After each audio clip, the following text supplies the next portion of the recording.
Yeah, once we're ready. Yeah, once we're ready. Okay, right. Well, I'll just put that on there. It might be just a bit of a different angle, because you can actually, from here, you can see the box and the screen and the camera and everything. Okay. So shall we start? All right. Then? Do you want to start? Yeah, let's let it. Why don't we get going? And then from there we can just have any action points. Okay, yeah, this is just acting stupid, so I'm going to close this down. I don't know what's going on. Okay, we're recording again. Yep. Okay, we're recording now. Okay, so welcome everybody. Today is the 10th of July, and this is the IGI Publishing Book Project. So welcome to Mike, Steve, and myself, Anthony Skip Basil. We have several people who sent us messages saying that they're not able to attend, those being Paul Coyne, who is with Pearson's Publishing, okay, and Sam, who's with Claxon. Yep, that's Sam.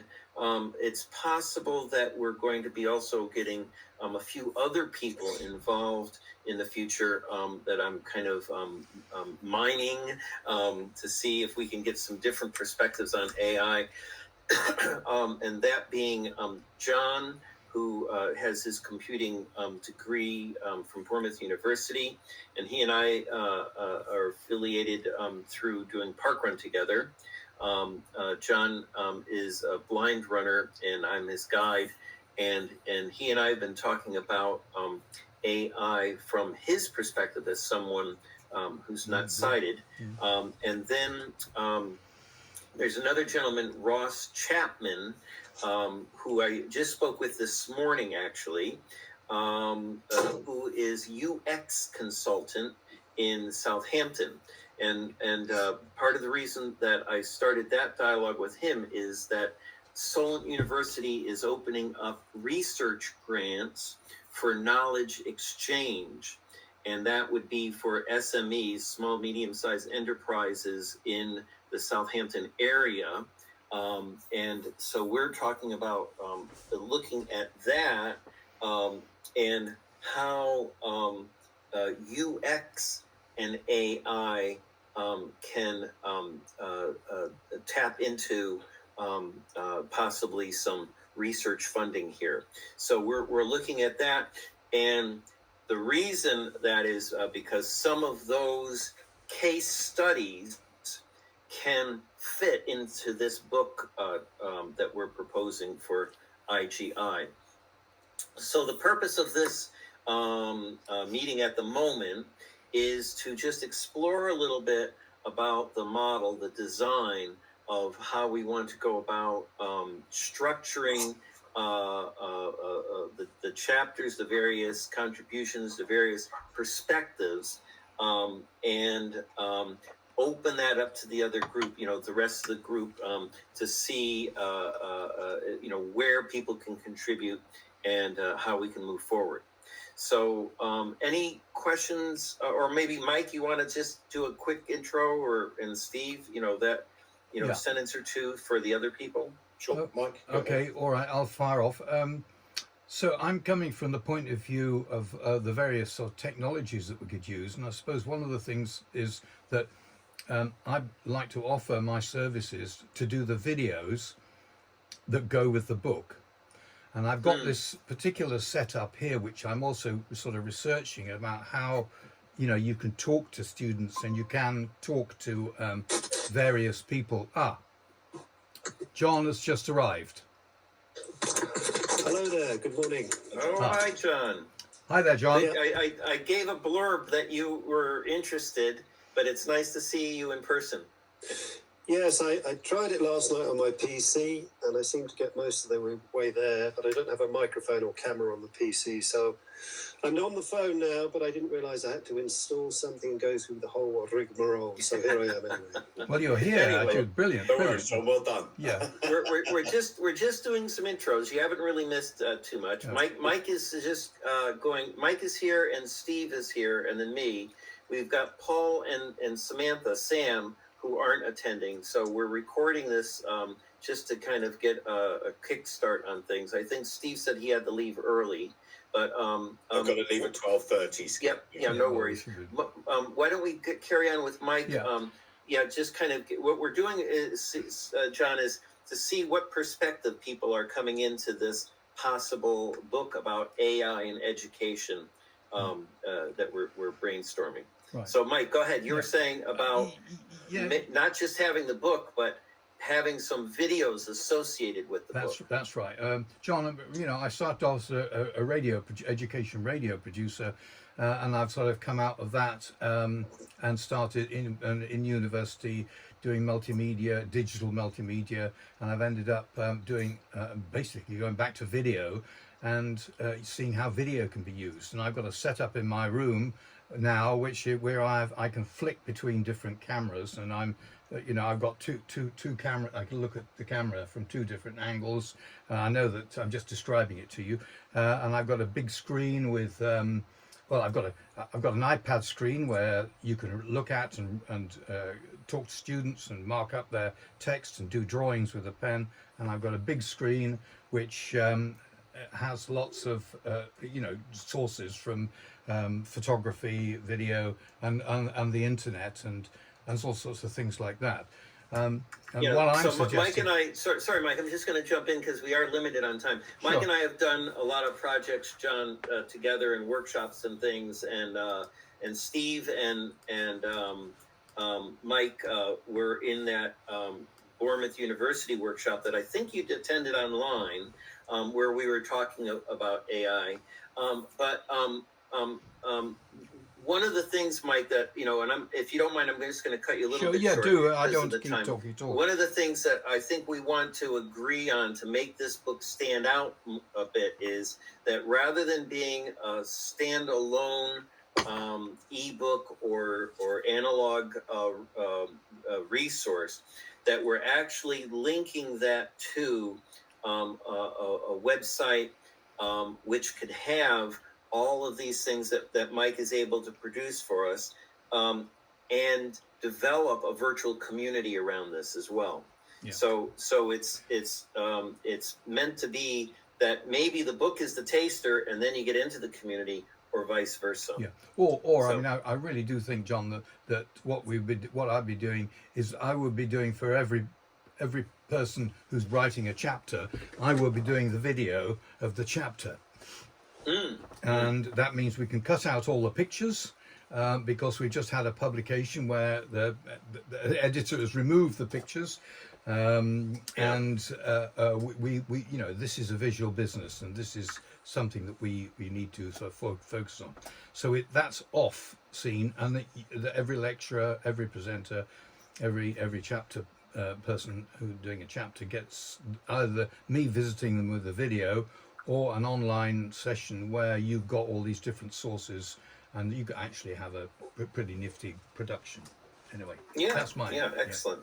Steve, you want to just give us a quick blurb of you? Surely. Hi, Stephen W. Humphrey. Nice to meet everybody. Former engineer, systems, electronics engineer, and worked in marketing and education for 27 years. So you're that old, Steve. I didn't know. Skip, I am. Yeah, seriously, I am. So 112 this month. So I've worked with a number of organizations globally, so corporate training, leadership and technology use. A lot of my work has been in the US and Saudi Arabia, and I'm extremely passionate about AI and what it can do. Generation 12 to 16, which is not commercially available, of course. So please read between the lines there. We're at ChatGPT 4. I have a vision about where it's going and what it's going to be and how it will disrupt planet Earth and everybody on it. It is a dominant technology. It is the dominant technology, and everything is built around it now. We need to embrace that.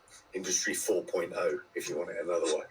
Yeah, that's me. Cool, thanks. How about you, John? Can you throw a little blurb about your background with your computing degree and your perspective on this situation? Well, I got a degree honors degree in electronic engineering a long time ago. Then I moved into software with a master's degree in software engineering, and I was awarded a PhD in a form of AI and machine learning about, crikey, must be nearly 20 years ago now. And in those days, we didn't have the brute force of cloud-based computing platforms, so you couldn't really do much. So that's kind of my background. I've been sort of working as a self-employed person, consultancy on and off since then. I put my hand up. I don't know a single thing about pedagogy, so you know, that's my wondering why I might be useful in this project at this point. Yeah. Well, okay, that's a good segue, John, because you know, let me just say, like, my angle on this. Mike and Steve and I, you know, worked together over the years on a number of different projects. Generally speaking, education related, stroke, blended learning. You know, that's sort of domain. So in this situation.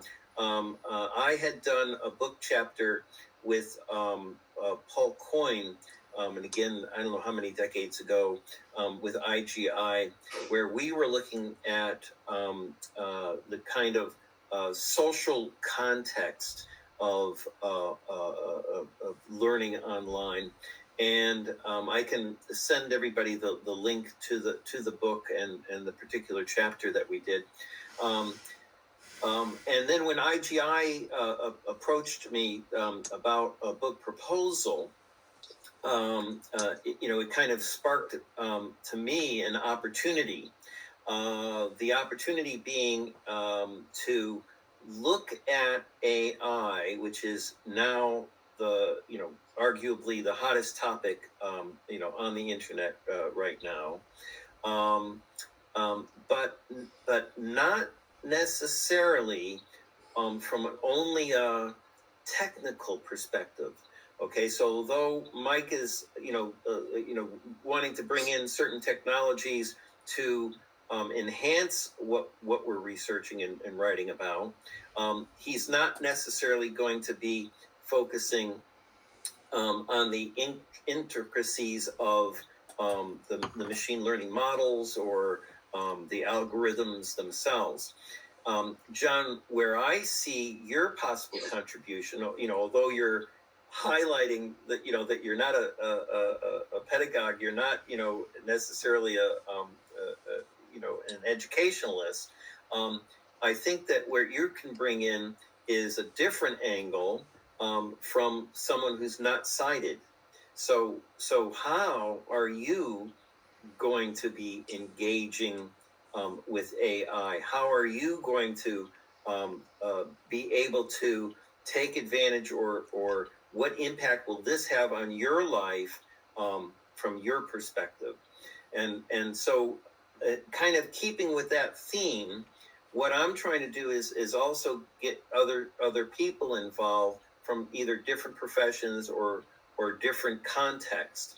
So Paul is in the publishing business, who I did the IGI book chapter with before. He's working with Pearson, and he's quite involved with the British Computing Society. I can't remember. He was chair a few years ago, and I'm not sure where what his title is these days, but I know he's active with them.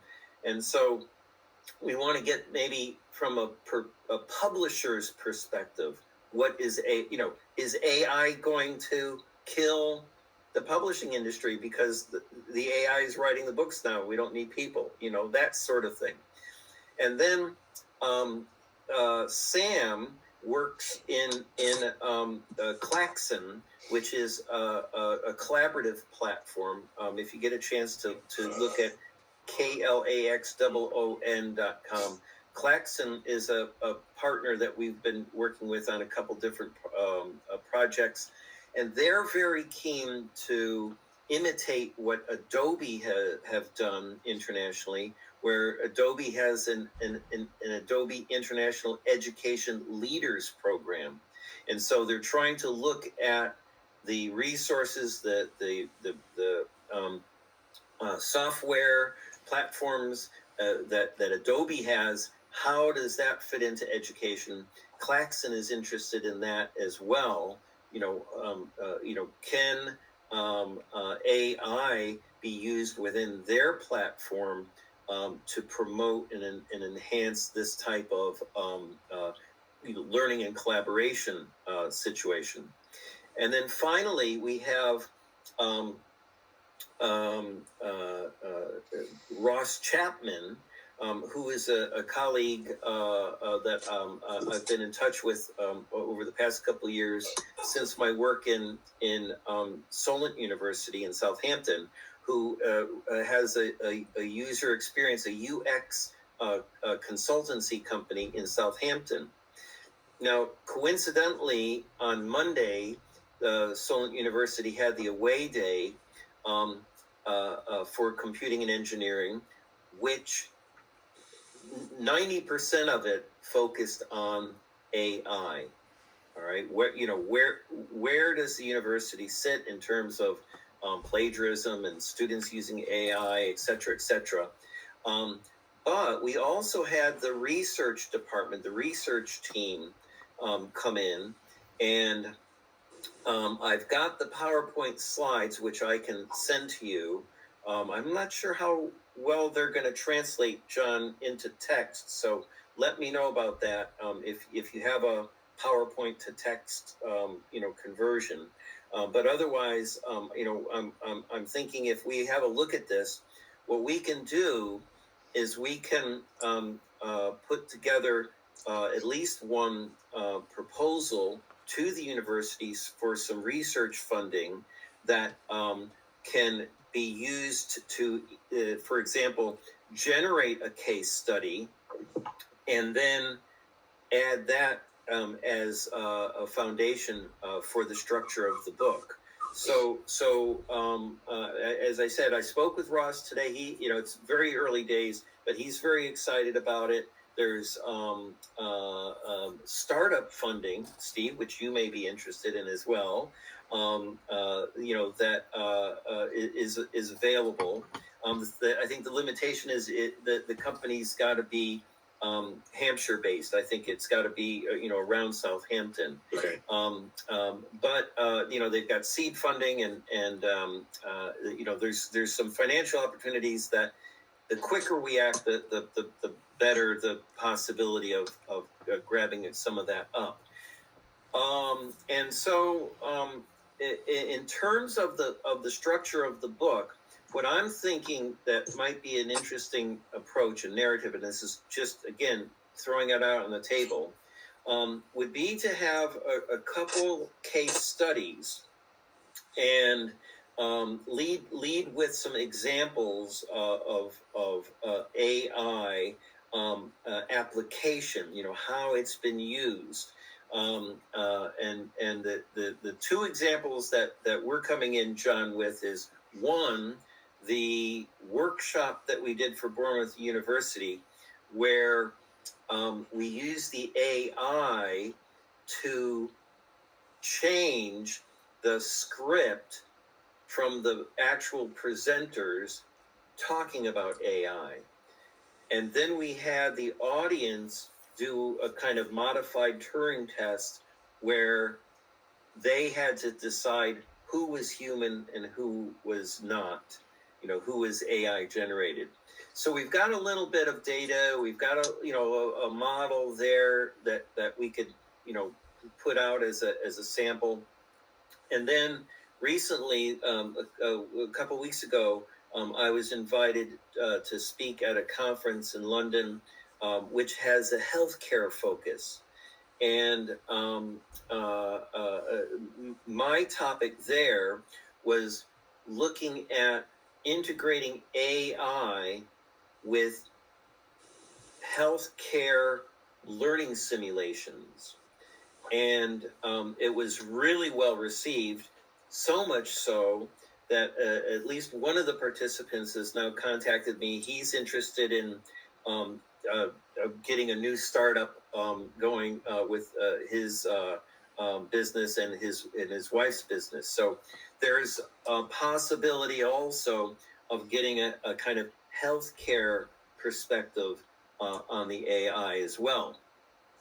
So from that kind of, here's some real world examples, then what I'm envisioning would be to have these various threads of each of your perspectives. So, we would be saying, like, each of you doing 6 to 10 pages, and we'll get, and I think I've sent already the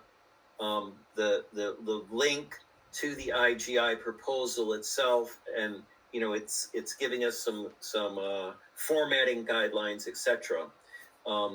But what we would do then is we would say, right, now here are a range of knowledge domains, professional occupations, perspectives that we want to look at this topic of artificial intelligence, and in the broader sense of the word learning. We can play around with that a little bit, because I don't know if we want to restrict it only to higher education, or keep it a bit broader, so we could make sure we get the corporate side. Steve is nodding his head here. I agree with that, Skip. I think HE is too narrow. Doesn't necessarily.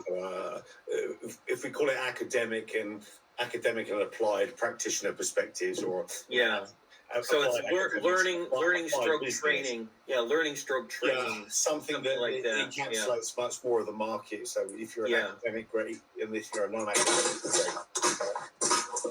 Yeah. Okay. I agree. I agree with you there, Steve. It's all kind of the title and the target audience. Work in progress, but we want to be inclusive, not exclusive. Absolutely. We want to maximize the opportunity for sales. Absolutely. So each of those chapters would be making a voice, and as I see it, it's not necessarily too technical of a focus. Although, John, you may say that you want to approach it from a more technical perspective. It just my fear is that it's changing so rapidly that if we get too much into talking about one particular algorithm or software. Yes, I agree. It'll be obsolete before it gets to print, perhaps. Exactly. Print is just too slow. So and then at the end, the conclusion would be weaving those arguments together into a prediction. All right, well, what is the social impact? What is the ethical impact? These are some of the questions that came out of our away day. How is this going to change our day-to-day lives, or how is this going to change the job market? How is pre Chat GPT and post Chat GPT different? Where are we going next? And that's the kind of vision that I'm thinking about this proposal. So I'm opening it up now to any thoughts or suggestions that people have. Well, I think as we sort of broadly touched on, I think showing how it can be applied, not just the general theoretical system architecture for an AI, which I think is at least going to be valid for quite some time, but showing how it's applied to business. So, for example, working in Saudi, working with an oil company, showing practical back end savings in terms of number of hours by automating and having an AI manage maintenance schedules for 257 different oil fields. It's not something anyone wants to sit down and do, but a machine can do it quickly. And those kinds of savings that came from that were staggering. But Steve, like I think that's a really good grounded perspective. But I remember in your talk, what really I took away was a more human focus, a more human issue, which was trust. that really stuck in my head when you were talking Absolutely, about Skip. that. No, I think that's an important point. Those more abstract concepts like trust, which are difficult in themselves to define, as we know, and try and build in that impact on society and people and how we think and our values. Yes, very much so. That needs to be part of it. I think that is a healthy discussion. Frankly, it's one that the Tony Blair Foundation and others are already having. There's this general sort of worry. AI cannot be controlled. That's a fallacy. Yeah. So we need to address it head on and say it can't be controlled. Yeah, this is what's its impact going to be, and how are we going to limit its impact? Yeah, this is one of the reasons that I wanted to get this as a group effort, because there are so many angles and so much information. I mean, Mike just sent us this literature review, which I just had a quick glance and sent the abstract out. But Mike, that's gold dust. That's just absolutely fantastic. I was just trying to show this to you now, but I don't know whether you can see the text the right way round. Can you see that? I'm seeing it the wrong way around. Yeah. Right. Okay. I don't think John can see it, but Well, yes, of course, I do apologise about that, but I'm strolling down quickly to see how this in this paper they explain exactly how they've carried out the study, and it's all done all very in the very best traditions. But in this figure 4 here, which I'm just showing you now, you can see the subject areas that they've covered or that are covered by people in the field. So you've got, on the left hand side, you've got 28% of doing stuff about education and so on, all the way down. 20% computer science, 11% engineering, science and technology, 9%, business 7%, languages 6%, and so on. And the thing that really interested me, I mean this is detail now, really, is the arts and sciences, where I'm thinking about the sort of bit myself personally, apart from the technology stuff. I'm interested in the kind of creative side, how you can use the creative aspects of AI to actually kind of nail a sort of cultural advantages rather than turn it into a nasty and unpleasant thing. If you see what I mean. No, absolutely. But I think this particular source really helps to justify why this book should be done. John, do you have anything you want to jump in with? Yes, I was thinking about an earlier comment one of your colleagues there made. Was it Steve, perhaps? Possibly. About AI not being able to control AI. I'm not sure that's entirely true. In a sense, if you've got things that you don't want it to do, you can add that to the training criteria, and it will evolve solutions that would incorporate that. Obviously, the problem here, you don't know what you don't want it to do until it's done it, so it's that unknown thing.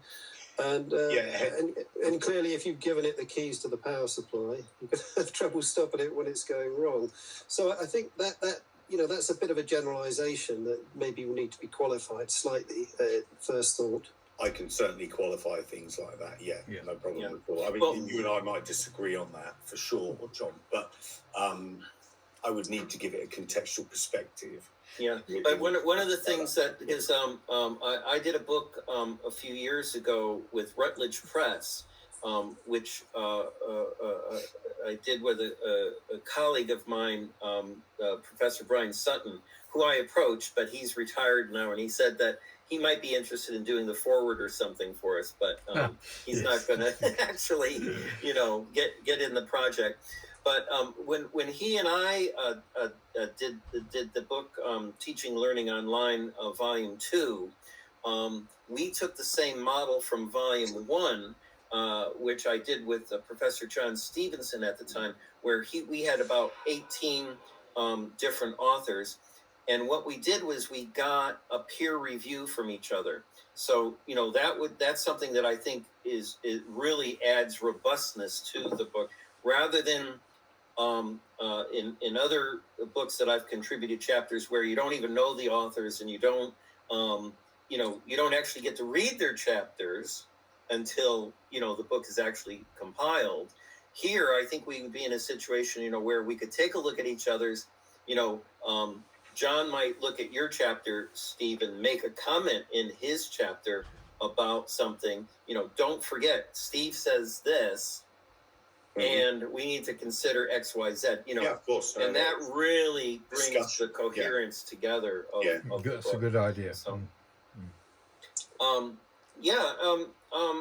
any other thoughts, Mike? You're usually not too short for words. I just really, I suppose that's sort of kind of like very delicately put, Skip. to explain to John and plus the others is it's in a nutshell, it's a bit like what has happened at Wimbledon recently. I think I put something up on an email about this, where they tried to do an AI of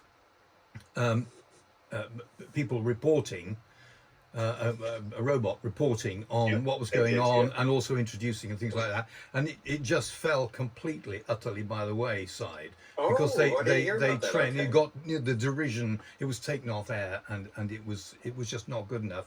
And the thing that interests me was it was trained on BBC standard writing and verbal presentation.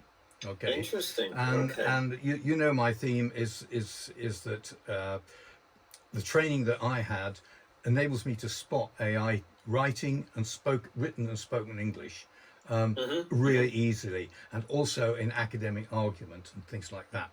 And it's interesting that they haven't been able, even the BBC with all their experience, haven't been able to regenerate this particular kind of writing style.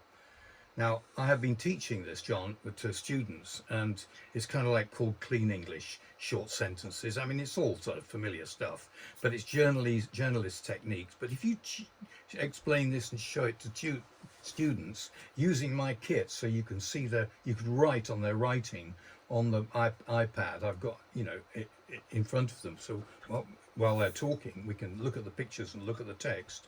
You can kill any AI. You just look at the student's AI. You don't tell them that they've done AI. You just say, well, look, see this here? That's a 4-line sentence, and etc., etc. And there's a whole stage of items that you can spot. And I think my chapter would be around using traditional techniques and learning to explain yourself in the best way, and how to write as well. Will separate you from the AI experience, if you see what I mean. See, that's interesting, Mike. I look at it the other way round with the BBC's failure with the AI. I don't blame the AI, I blame the BBC. A lot of their reporting is derisory and sort of dumbed down and very poor and the same average content. So you're going to train something like that. You do have a problem. You do have a point there, but I'm kind of old school, and at the moment this is not the standard too. You've got people who are very confident. I think AI is good at showing us up, showing people up, in terms of our incompetence, inabilities, shortcomings, lack of training, lack of development, lack of ability. I think that's what AI does. I think it's a reflection of us in the early stages, and it's useful, but it's a reflection of us. Within the military, it's considerably advanced and far out. We're just talking about sort of particular kind of writing. But I see that it's a limited area. I really don't agree with you, actually. That a lot of this is American writing good, style. We're going to have some good debates going. You've got American generalized verbiage, but you've got another point is that in the Beeb at the moment you've got a lot of people who know very well the way they're speaking and how they're speaking and what they're saying is a load of rubbish, because they're going to lose their jobs if they don't, if they carry on, if they start speaking in a way possibly I'm doing now, you know, with a nice clean clipped accent and focus on the key words, and you know, Yes. I don't ramble as I'm doing at the moment, then I'll be, you know, I wouldn't be in the job for very long. But this is what we want, Mike, is to get that human element. You know, like I think the kind of the goal, one of the objectives of this publication, you know, is to capture that human element from different perspectives. You know, what are the issues? What is the impact?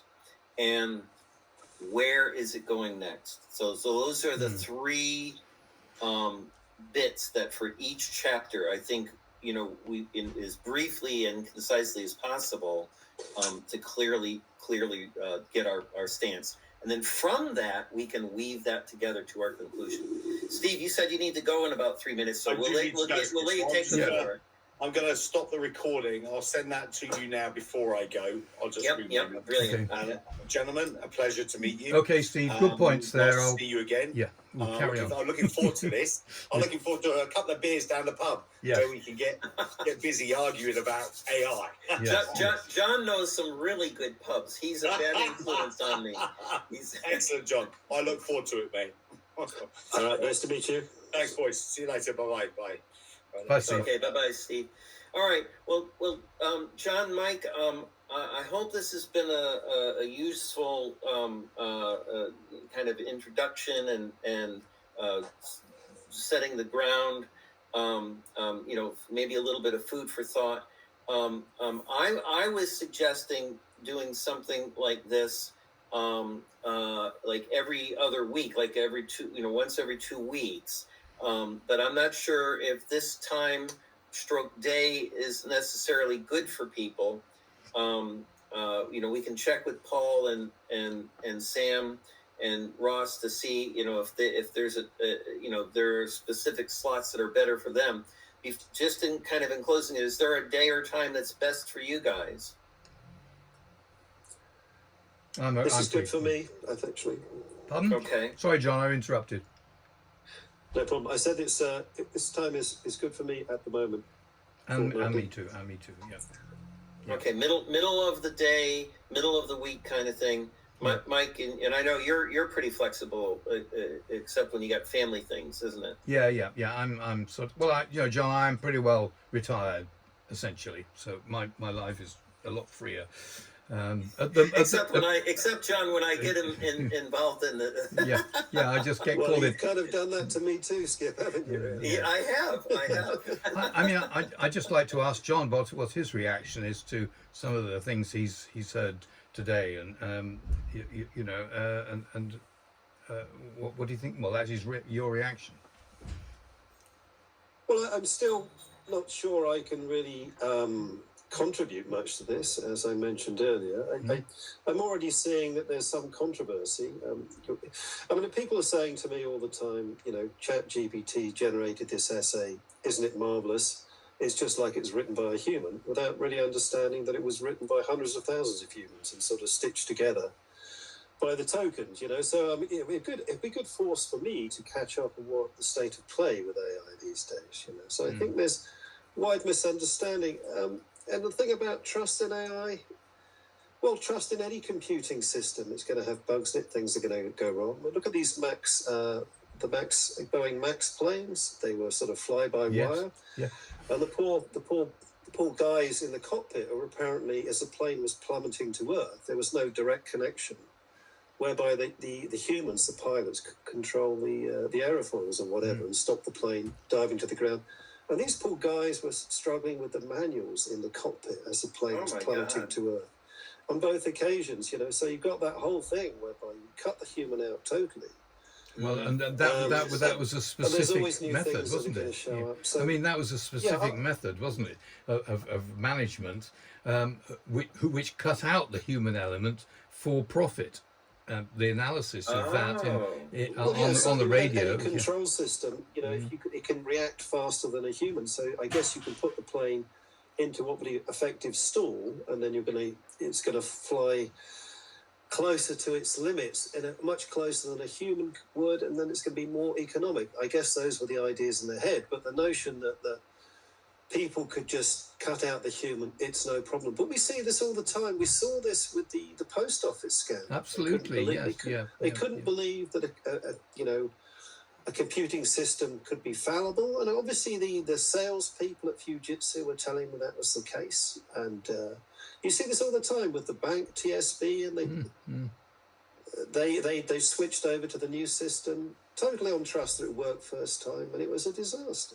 So in my days in industry, you would never do that. You have to assume that nothing works first time. You ease things in and you take preparation. But so I think there's a sort of naivety, I suppose, about the power of AI with people, perhaps with too much power. And that's why I was kind of questioning Steve when he was saying that, AI can't be controlled, and I think that's not necessarily the case. No, I mean, I think there's a big thing at the moment, certainly with the climate has happened, changed with the election, that there is this element of possible shame.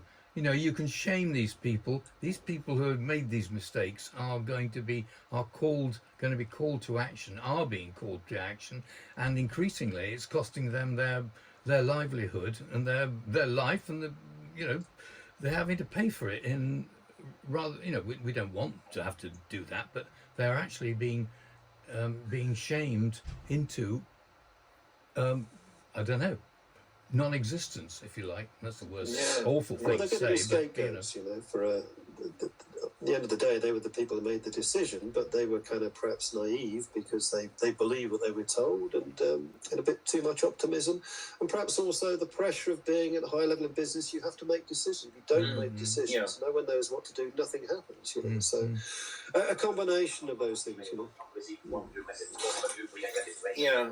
I'm getting a prompt from Google that our free meeting is going to end in about 10 minutes. Sure. Well, John, I think you're cutting yourself a little bit short about not being, having much to contribute.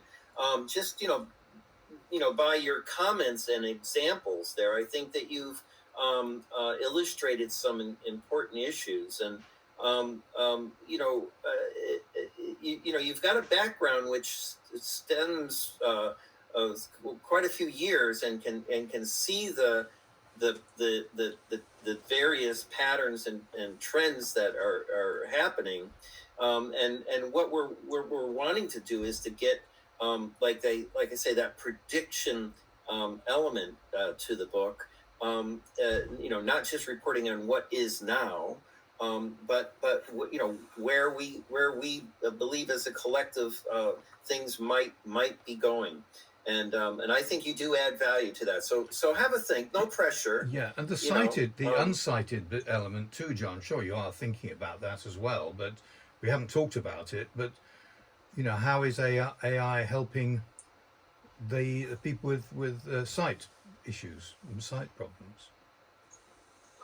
Well, in many ways, as it will in many areas, and I just mentioned that too. Yeah, that's fine. But I mean, in my case, going back to what Skip was saying, it's all tacit knowledge. If you've been embedded in something for so long, you've forgotten what you know that no one else does.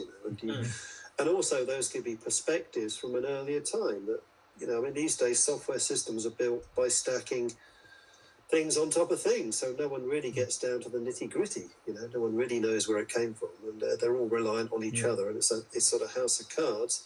And maybe you could think of AI in the same way. It's a big. The whole point about AI, of course, is that no one knows how it works because. No, seriously, because you set up a system for it to evolve a solution, and by doing so, it's very likely to come up with something better than a human would have done because it doesn't have those constraints. It doesn't have those. So you're talking for a neural network now. Well, neural networks, large language models are slightly different things. I understand it because they're just a huge sample. Going back to what I was talking about earlier, of all the text that's ever been written, ever, and then you connect them to tokens, so you relate, when someone said this phrase, very likely the next phrase would have been so-and-so. So if someone asks you to create one of these large language models to create a bit of text about this, it'll just stitch these together. They'll be statistically most likely next sentences, which adds to my comment about it wasn't new. And not entirely sure that the large language models are actually creative in the same way that the evolutionary systems I was working on all those years ago were, because you're already constrained in the solution by giving it a limited data set, which is the language that it's sampled from the internet. Whereas the things I was working on, you just say, well, just all you have to do is make it fit this criteria to be a fit solution, off you go, and it will rummage about and use a lot of randomness as well. Random things, and we try this, try that.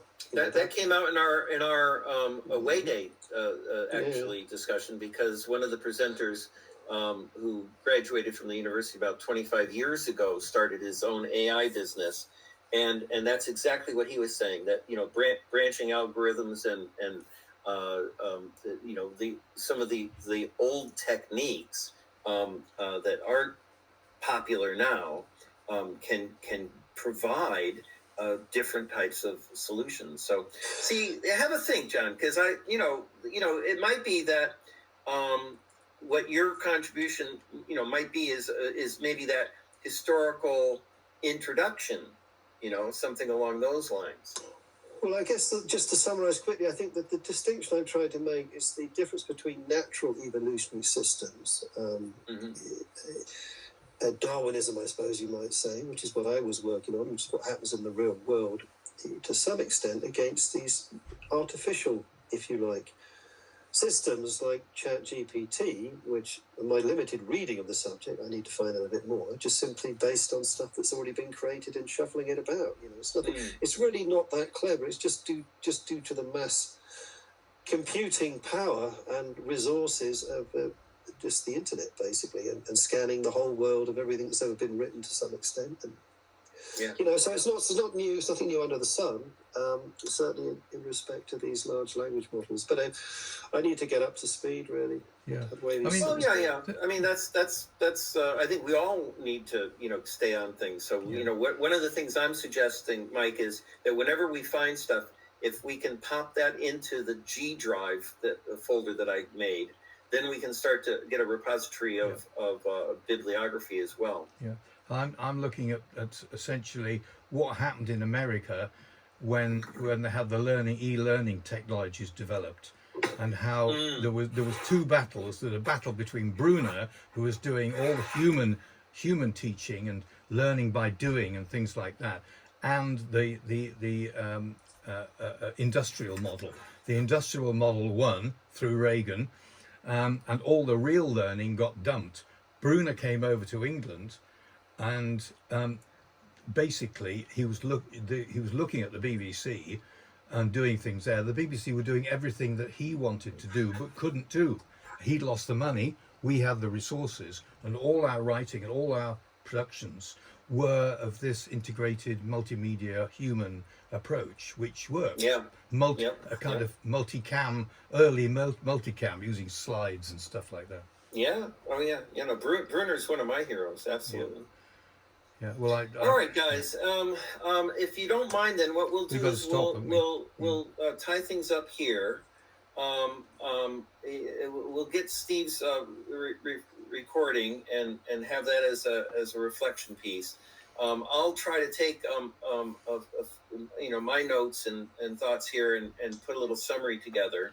And then it's open dialogue. It's not to say that I'm doing a top-down management hierarchy or anything like that. It's very much